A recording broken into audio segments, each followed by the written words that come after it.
Hi all, ഐപ്ലസിൻ്റെ മറ്റൊരു വീഡിയോയിലേക്ക് എല്ലാവർക്കും സ്വാഗതം.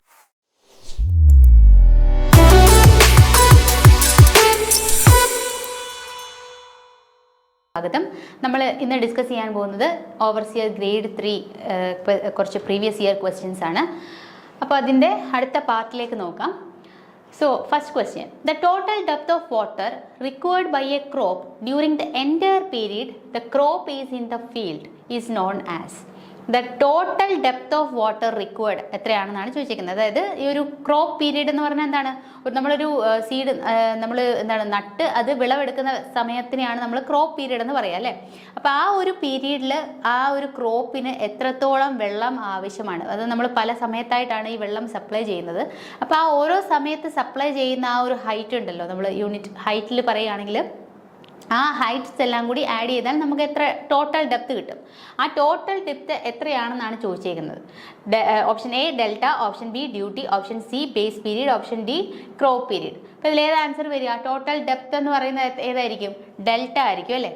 അതുപോലെ ഡ്യൂട്ടി എന്ന് പറഞ്ഞാൽ എന്താണ്, നമ്മളൊരു നിശ്ചിത നിരക്കിൽ, അതായത് 1 മീറ്റർ ക്യൂബ് പെർ സെക്കൻഡ് എന്ന റേറ്റിൽ നമ്മൾ വെള്ളം സപ്ലൈ ചെയ്തുകൊണ്ടിരുന്നാൽ എത്രത്തോളം ഏരിയ നമുക്ക് ഇറിഗേറ്റ് ചെയ്യിക്കാൻ പറ്റും, അതിനെയാണ് നമ്മൾ ഡ്യൂട്ടി എന്ന് പറയുന്നത്.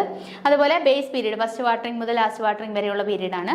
അതുപോലെ ക്രോപ്പ് പീരീഡ് എന്ന് പറഞ്ഞാൽ നട്ട് കഴിഞ്ഞ് വിളവെടുക്കുന്നിടം വരെയുള്ള ആ ഒരു പീരീഡിനെയാണ് ക്രോപ്പ് പീരീഡ് എന്ന് പറയുക. അപ്പോൾ ഈ ഒരു ടേംസ് എല്ലാം തന്നെ വളരെ ഇമ്പോർട്ടൻ്റ് ആണ്. ഇറിഗേഷനിൽ നിന്നൊരു ക്വസ്റ്റ്യൻ ആണ്. അപ്പോൾ ഇത് ആൻസർ ഏതാ വരിക? ഡെൽറ്റ ആണ് വരിക അല്ലേ. ഓപ്ഷൻ എ ഡെൽറ്റ ആണ് കറക്റ്റായിട്ട് വരിക. Okay, അടുത്ത question. The optimum depth of core watering in is 19 centimetre. 19 centimetre core water depth വേണ്ട ഏത് ക്രോപ്പിനാണെന്നാണ് ചോദിച്ചിരിക്കുന്നത്. Option A wheat, option B sugar cane, option C rice, option D cotton. ഇതിലേതിനാണ് 19 centimetre optimum depth of core watering വേണ്ടത് എത്രയാണെന്നാണ് ചോദിച്ചിരിക്കുന്നത്. അപ്പോൾ ഇവിടെ വീറ്റ് ആണെന്നുണ്ടെങ്കിൽ എത്രയാണ് വരിക? വീറ്റിന് 19 ആണോ? അല്ല, വീറ്റിന് 13.5 സെൻറ്റിമീറ്റർ ആണ് വരിക. അതേസമയം ഷുഗർ കെയിൻ എത്രയാണ് വരിക? ഷുഗർ കെയിന് വരുന്നത് ഏകദേശം 16.5 സെൻറ്റിമീറ്റർ. അതുപോലെ റൈസിന് എത്രയാണ് വരിക? 19 സെൻറ്റിമീറ്റർ ആണ് വരിക. അപ്പോൾ ഇവിടെ ചോദ്യം ചോദിച്ചേക്കുന്നത് 19 സെൻറ്റിമീറ്ററിൻ്റെയാണ്. അപ്പോൾ നമുക്ക് എഴുതാം ഏത് ക്രോപ്പിനാണത്? റൈസിനാണ്. കോട്ടൺ ഏകദേശം 13 സെൻറ്റിമീറ്റർ ആണ് വരിക. ഓക്കെ, അപ്പോൾ ഈ വാല്യൂസും കൂടി ഒന്ന് അറിഞ്ഞിരിക്കുക. ഓക്കെ, അപ്പോൾ ഇവിടെ വരുന്നത് റൈസ് ആണ് കറക്റ്റ് ആൻസർ. അടുത്ത question. When the bed level of the canal is higher than the high flood level of the drainage then the cross drainage work is said to be. അതായത് ഇവിടെ പറഞ്ഞേക്കുന്നത് നമ്മുടെ കനാലിൻ്റെ ബെഡ് ലെവൽ എന്ന് പറയുന്നത് high flood level ഡ്രെയിനേജിൻ്റെ HFL-നേക്കാട്ടിൽ ഉയരത്തിലാണ്. അതിനർത്ഥം എന്താ? നമ്മുടെ കനാലല്ലേ ടോപ്പിൽ വരിക അല്ലേ. കനാലാണ് ടോപ്പിൽ വരിക, താഴെ എന്താണ് വരിക? ഡ്രെയിനേജ് ആണ് വരിക. ഓക്കെ, അപ്പോൾ ഈ നമ്മുടെ ഇതാണ് കനാലിൻ്റെ ബെഡ് ലെവലാണിത്. ഡ്രെയിനേജ് ആണ് ഈ കൊടുത്തേക്കുന്നത്. ഡ്രെയിനേജിൻ്റെ HFL ഇവിടെയാണെന്ന് വിചാരിക്കാം. അപ്പോൾ ഇത് ഒത്തിരി മുകളിലാണെന്നുണ്ടെങ്കിൽ ഈ ഒരു കണ്ടീഷനിൽ വന്നു കഴിഞ്ഞാൽ നമ്മൾ കൊടുക്കേണ്ട ഏത് ക്രോസ് ഡ്രെയിനേജ് വർക്കാണ്? നമ്മുടെ എന്താണ് കൊടുക്കുക? അക്യൂഡക്റ്റ് ആണ് കൊടുക്കേണ്ടത്. അക്യൂഡക്റ്റ് ആണ് കൊടുക്കേണ്ടത്. ഓക്കെ, അപ്പോൾ ആദ്യമേ നമ്മൾ നോക്കുക കനാലാണോ മുകളിൽ, ഡ്രെയിനേജ് ആണോ മുകളിൽ എന്ന് നോക്കുക. എന്നിട്ട് പോസിബിൾ ആയിട്ടുള്ള 2 എണ്ണത്തിൽ നിന്നും ഈ ഒരു അത്യാവശ്യം ബെഡ് ലെവൽ മുകളിലാണ് നിൽക്കുന്നതെന്നുണ്ടെങ്കിൽ എന്താ, ബെഡ് ലെവൽ മുകളിലാണെന്നുണ്ടെങ്കിൽ എന്തായിരിക്കും? അത് അക്യൂഡക്റ്റ് ആയിരിക്കും വരിക. ഓക്കെ, അടുത്തത് നോക്കാം. The most efficient channel cross section. ചാനലിൻ്റെ ക്രോസ് സെക്ഷൻ നോക്കിക്കഴിഞ്ഞാൽ ഏറ്റവും എഫിഷ്യൻ്റ് ആയിട്ടുള്ള ക്രോസ് സെക്ഷൻ ഏതാണെന്നാണ് ചോദിച്ചിരിക്കുന്നത്. Option A semi circular, option B half hexagonal, അതായത് in the form of trapezoid, option C rectangular, option D triangular. അപ്പോൾ നമ്മൾ നോക്കിയാൽ ഏറ്റവും എഫിഷ്യൻ്റ് ആയിട്ടുള്ള സെക്ഷൻ ഏതാണെന്ന് ചോദിച്ചു കഴിഞ്ഞാൽ നമ്മുടെ ട്രപ്പിസോയിഡലാണ് വരും. അപ്പോൾ ഈ ട്രപ്പിസോയിഡൽ എന്ന് പറഞ്ഞാൽ നമുക്ക് അല്ലാതെയും പറയാം, എന്താണ്? ഹാഫ് ഹെക്സഗണല്ലേ, ഇത് ഹാഫ് ഹെക്സഗണല്ലേ. അപ്പോൾ അങ്ങനെയും നമുക്ക് പറയാൻ പറ്റും. ഓക്കെ, ഈ half hexagonal in the form of trapezoid. അപ്പോൾ ഓപ്ഷൻ ബി ആണ് കറക്റ്റായിട്ട് വരിക. Okay, half hexagonal in the form of trapezoid. അടുത്ത question. Gravity dam can be constructed with. Gravity dam എങ്ങനെയാണ് കൺസ്ട്രക്ട് ചെയ്യുന്നത്? Option A earth, option B masonry, option C sand, option D rock. അപ്പോൾ gravity dam എന്താണെന്നൊക്കെ അറിയായിരിക്കുമല്ലോ അല്ലേ. അപ്പോൾ gravity dam എങ്ങനെയാണ് ഉണ്ടാക്കുക? നമ്മുടെ മേസൺറി വർക്ക് അല്ലേ, മേസൺറി വെച്ചിട്ടല്ലേ. ഓക്കെ, ഓപ്ഷൻ ബി ആണ് കറക്റ്റായിട്ട് വരിക, മേസൺറി ആണ്. അടുത്ത question. For a liquid the variation in its volume with the variation of pressure is known as. നമ്മളോട് ചോദിച്ചേക്കുന്നത് വോളിയത്തിൽ വേരിയേഷൻ വരുന്നു, എന്ത് കാരണമാണ്? പ്രഷറിൽ വേരിയേഷൻ കാരണം, പ്രഷറിൽ വരുന്ന വേരിയേഷൻ കാരണം വോളിയത്തിൽ ഉണ്ടാകുന്ന വേരിയേഷൻ. അപ്പോൾ ഈ ഒരു റേഷ്യോനെ എന്താ വിളിക്കുക? Variation in volume with the variation of pressure. ഇതുതന്നെയാണ് നമ്മൾ എന്ത് വിളിക്കുക? നമ്മുടെ കംപ്രസിബിലിറ്റി എന്ന് വിളിക്കുക, അല്ലേ? ഓപ്ഷൻ സി ആണ് കറക്റ്റ് ആൻസർ, കംപ്രസിബിലിറ്റി. പ്രഷർ കൊടുക്കുന്നതിനനുസരിച്ച് വോളിയത്തിലുണ്ടാകുന്ന change. Option A viscosity, option B mass density, option C compressibility, option D എന്താണ്? Liquid pressure. ഇതിലേതാണ് കറക്റ്റായിട്ട് വരിക? കംപ്രസിബിലിറ്റി ആണ് കറക്റ്റായിട്ട് വരിക. ഓക്കെ, അടുത്ത ക്വസ്റ്റ്യൻ നോക്കിയേ. The path followed by a fluid particle in motion. മോഷനിലിരിക്കുന്ന ഒരു ഫ്ലൂയിഡ് പാർട്ടിക്കിൾ ട്രേസ് ചെയ്യുന്ന പാത്ത്, അതിനെ നമ്മൾ എന്ത് വിളിക്കുക? അപ്പോൾ നമ്മൾ ഇതുപോലെ ഒരു പാത്ത് നമുക്ക് കിട്ടുകയാണ്. ഇത് എന്താണ്? നമ്മുടെ ഫ്ലൂയിഡ് പാർട്ടിക്കിൾ മൂവ് ചെയ്ത് പോയ പാത്താണ്. ഇതിനെ നമ്മൾ എന്താ വിളിക്കുക?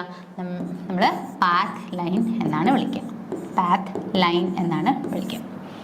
ഓക്കെ, ഇനി എന്താണ് സ്ട്രീം ലൈൻ? സ്ട്രീം ലൈൻ എന്ന് പറഞ്ഞാൽ എന്താണ്? സ്ട്രീം ലൈൻ എന്ന് പറഞ്ഞാൽ ഒരു എന്താണ്, മാസ് ഇല്ലാത്ത ഒരു ഫ്ലൂയിഡ് എലമെൻറ്റ് ഒരു പർട്ടിക്കുലർ ടൈമിൽ, അല്ലെങ്കിൽ ഒരു ഇൻസ്റ്റൻറ്റേനിയസ് ടൈമിൽ ഒരു പർട്ടിക്കുലർ പോയിന്റിലൂടെ പാസ് ചെയ്ത് പോവുകയാണെങ്കിൽ ഇപ്പോൾ നമുക്ക് കിട്ടുന്ന ലൈൻ.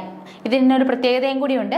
നമ്മൾ ഏതൊരു പോയിന്റിൽ നോക്കിക്കഴിഞ്ഞാലും അതിൻ്റെ ടാൻജൻറ്റ് എടുത്തു കഴിഞ്ഞാൽ ആ ടാൻജൻറ്റ് നമുക്ക് എന്തായിരിക്കും തരുന്നത്? ആ സമയത്തെ അതിൻ്റെ വെലോസിറ്റിയുടെ ഡയറക്ഷൻ ആയിരിക്കും തരിക. Tangent to the stream line gives the direction of velocity at that time. Okay, at that time. Okay, ഇനി അടുത്തത് സ്ട്രീക്ക് ലൈൻ. സ്ട്രീക്ക് ലൈൻ എന്ന് പറഞ്ഞാൽ എന്താണ് അർത്ഥം?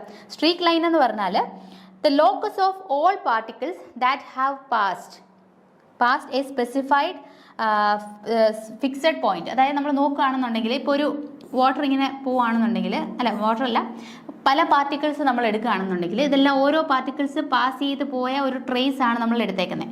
അപ്പോൾ ഒരു പർട്ടിക്കുലർ പോയിന്റിലൂടെ ഏതെങ്കിലും ഒരു സെഷൻ നമ്മൾ എടുക്കുകയാണ്. ഈ ഒരു സെഷനിലൂടെ ഒരു പർട്ടിക്കുലർ ടൈമിൽ പാസ് ചെയ്ത് പോയ പാർട്ടിക്കിൾസിൻ്റെയൊക്കെ ലോക്കസ് നമ്മൾ എടുക്കുകയാണെന്നുണ്ടെങ്കിൽ ഈ ലോക്കസിനെ നമ്മൾ, ഈ ഒരു ലൈനിനെ നമ്മൾ വിളിക്കുന്ന പേരാണ് streak line. Streak line locus of all the points ആണ്, അല്ലേ? That at A particular time and it's passing through എന്താണ്? ഒരു ഫിക്സഡ് പോയിന്റ് ആണ്, അല്ലെ? ഒരു ഫിക്സഡ് എന്താണ്? ഒരു ഫിക്സഡ് നമുക്ക് പോയിന്റ് എന്ന് പറയാം. ഫിക്സഡ് പോയിന്റിലൂടെ ഡിഫറെൻറ്റ് പാർട്ടിക്കിൾസ് പാസ് ചെയ്ത് പോയ ലോക്കസിനെ നമുക്ക് എന്ത് വിളിക്കാം? സ്ട്രീക്ക് ലൈൻ എന്ന് വിളിക്കാം. ഓക്കെ, അപ്പോൾ ഇവിടെ ആൻസർ എന്താണ്? Path followed by a fluid particle in motion. എന്താണ്? പാത്ത് ലൈൻ ആണ് കറക്റ്റായിട്ട് വരുന്ന ആൻസർ. ഓക്കെ, അടുത്ത question. The ratio of average load to the maximum demand of power during a given period. അതായത് നമ്മളോട് പറഞ്ഞേക്കുന്നത് average load divided by average load, അല്ലേ? Average load divided by maximum demand of power, അങ്ങനെ നമുക്ക് പറയാം. അല്ലെങ്കിൽ നമുക്ക് പീക്ക് ലോഡെന്നും വേണമെങ്കിൽ വിളിക്കാം, അല്ലേ? Peak load. അപ്പോൾ ആവറേജ് ലോഡ് ബൈ പീക്ക് ലോഡിനെ നമ്മൾ എന്താ പറയുക? ലോഡ് ഫാക്ടർ എന്നാണ് വിളിക്കുക, അല്ലേ? Load factor. Okay, option A load factor, option B capacity factor, option C utilisation factor, option D none of these. ഏതാണ് കറക്റ്റായിട്ട് വരിക? ഓപ്ഷൻ എ ലോഡ് ഫാക്ടർ ആണ് കറക്റ്റായിട്ട് വരുന്നത്. ഓക്കെ, അടുത്ത ക്വസ്റ്റ്യൻ. അർജിലേഷ്യസ് റോക്സ് എക്സാമ്പിൾ ആണ് ചോദിച്ചിരിക്കുന്നത്. Option A slate, option B brick, option C stone, option D none of this. അപ്പോൾ അർജിലേഷ്യസ് റോക്കിന് എക്സാമ്പിൾ ഏതാണ്? സ്ലേറ്റ് ആണ് ആൻസർ ആയിട്ട് വരിക. ഓപ്ഷൻ എ സ്ലേറ്റ് ആണ് കറക്റ്റ് ആൻസർ. ഓക്കെ, അടുത്ത question. Super sulphated cement is, IS കോഡാണ് ചോദിച്ചേക്കുന്നത്. സൂപ്പർ സൾഫേറ്റഡ് സിമെൻറ്റിൻ്റെ IS കോഡ് ഏതാണെന്നാണ് ചോദിച്ചേക്കുന്നത്.